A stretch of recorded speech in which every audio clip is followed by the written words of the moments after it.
My dear learner, and welcome back to my YouTube channel. As you all know, I have started spoken English course, and in this course I always follow this book Essential Grammar in Use, which is written by a foreign author Raymond Murphy.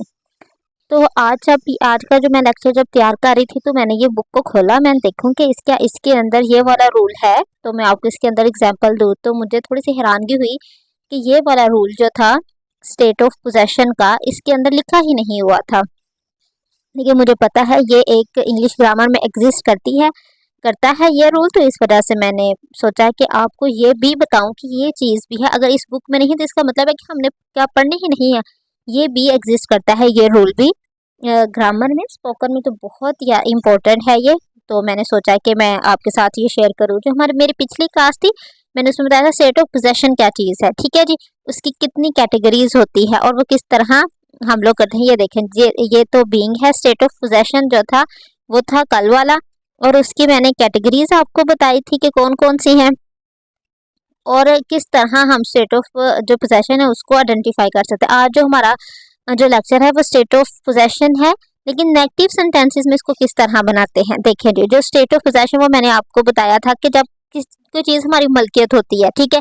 या दूसरी मैंने category बताई थी कि जितनी भी हमारी बीमारीज होती हैं वो हमारी होती हैं, स्टेट ऑफ पोजेशन होती है। तीसरी मैंने ये बताई थी कि जब हम एक एक्सपीरियंस कर रहे हैं, जब आप ये कहो कि I am having a bad day, I am having a tough time, I am having troubles, तो ये भी हमारी क्या है, ये भी हमारे स्टेट ऑफ बीइंग है कि ये एक्सपीरियंस हम करें तो हमारे साथ है, या अब हमारी मलकियत हो गई है जितनी भी ये बीमारी है, जितनी भी ये टफ टाइम है, ये सारा। तो आज हम इसको बताएंगे नेगेटिव में हमने इसको किस तरह बनाना है।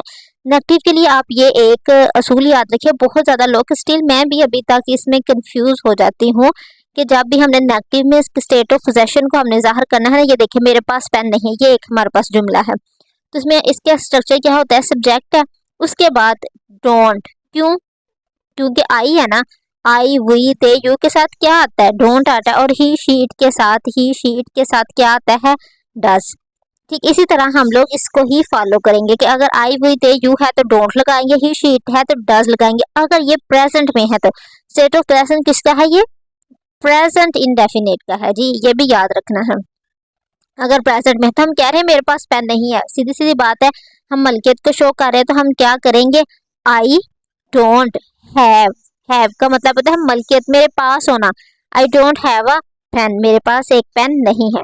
अब ये देखें कि जब हम लगाएंगे ना डोंट और डज, ये तो हम उसके मुताबिक लगाएंगे थर्ड पर्सन के साथ, लेकिन इसके बाद हमेशा हैव ही आएगा। ये नहीं होगा कि डज और डू के बाद हैज और हैव आ जाए, नहीं, डज और डोंट तो चेंज होगा उसके लिहाज, सब्जेक्ट के लिहाज से, लेकिन हैव चेंज नहीं होगा। ये है नेगेटिव में, खास तौर पे नेगेटिव की मैं बात कर रही हूँ। जो पॉजिटिव वाले हैं उसमें तो ठीक है, उसमें तो ये क्या है, she has a pen, I have a pen आएगा, लेकिन नेगेटिव में हैज हैव नहीं आएगा, हैव ही आएगा, लेकिन डज और डोंट आएगा। ये इसका स्ट्रक्चर है, ठीक है जी। मेरे पास पेन नहीं है, I don't have a pen. Next example देखते हैं, आपको समझ आ जाएगी। मैं दो दिन से कमरे में नहीं, ये वाला तो स्टेट ऑफ बीइंग का है। ये है नेक्स्ट वन, मेरे पास पैसे नहीं है, मेरे पास पैसे नहीं, इसके हम मलकियत शो कर रहे हैं, हम बता रहे हैं कि मेरे पास ये चीज नहीं है, तो क्या आएगा, मेरे आई, तो आई के साथ क्या आता है, डोंट के बाद क्या है, मलकियत को शो करने के आना have, I don't have money, मेरे पास पैसे नहीं है। अगर ये कहें कि मेरे पास कार नहीं है, I don't have a car, ठीक है जी, मेरे पास घर नहीं है, आई डोंट हैव हाउस। अगर मेरे पास टाइम नहीं है, आई डोंट हैव टाइम, ठीक है जी, हम ये कहते हैं ना मेरे पास टाइम नहीं है, please go, I don't have time, please go from here, यहाँ से चले जाओ, मेरे पास टाइम नहीं है, ठीक है जी। I don't have time that I can call you, मेरे पास टाइम नहीं है कि मैं तुम्हें कॉल कर सकूं, आई don't have time that I can call you, I can call you, ये जी, ये होते हैं, ये क्या है, पोजेशन है, मेरे पास ये चीज नहीं है। अच्छा, अगर मैं आपको बताया था कि पोजेशन में जितनी भी बीमारी होती है वो भी हमारी पोजेशन में होती है। अगर हम ये कहें कि इस लड़की को बुखार नहीं है, वो तो ड्रामे कर रही है, तो हम क्या करेंगे, दैट गर्ल डजंट हैव का मतलब होता है उसको बुखार, उसकी पोजेशन है, तो गर्ल के लिहाज से हम यहाँ हैज नहीं लगाएंगे, बल्कि नेगेटिव सेंटेंस में गर्ल के साथ हम डज और डू, जो हेल्पिंग वर्ब है ना, डू और डज वो लगा, लेकिन हैव जो है वो सेम ही रहेगा सब में, ठीक है। वो क्यों सेम रहेगा, ये भी एक रीजन मैं आपको बता देती हूँ कि आपको पता है कि जब प्रेजेंट इंडेफिनेट में हमेशा कौन सी फॉर्म यूज होती है, form one, basic form, simple form use होती है। तो हैव क्या है, हैव भी, हैव क्या है, फर्स्ट फॉर्म है। ठीक है जी, हैव क्या है, फर्स्ट फॉर्म है, तो हमने फर्स्ट फॉर्म हैव ही लगानी है। अब हमें कैसे पता चलेगा कि थर्ड पर्सन, आपको पता है प्रेजेंट लाइफ में दूसरा लिखा थर्ड पर्सन के साथ डजंट, आई भी देखा डोंट और ही शीट के साथ डजंट का वर्ड होता है, वो भी हमने लगा लिया। ठीक है, ये सिंपल प्रेजेंट इंडेफिनिट के नेगेटिव की तरह ही बनते हैं, लेकिन पोजेशन के लिए क्या वर्ब आ रहा है, हैव वर्ड यूज करें हम लोग। ठीक है जी, अगर हम ये देखें कि इस लड़की को बुखार नहीं, that girl doesn't have fever, उसको बुखार नहीं। अगर हम ये करें कि उस लड़की के पास लंबे बाल नहीं है, उस लड़की के लंबे बाल नहीं है, that girl doesn't have, that girl doesn't have long hair, doesn't have long hair, यहाँ कर देंगे लॉन्ग हेयर। इस तरह के ये सेंटेंसेस बनते हैं। आज मैंने आपको बोला था कि आज की क्लास बहुत सिंपल सी है, इसमें यही एक मैंने आपको रूल बताना था। अब में हम जाते हैं, ये तो हमने प्रेजेंट का रूल कर लिया। अगर ये आ जाए हमारे, मेरे पास पैसे नहीं थे, अगर ये पास में चल जाए तब हमने क्या करना है, ये आ गया सेकंड रूल।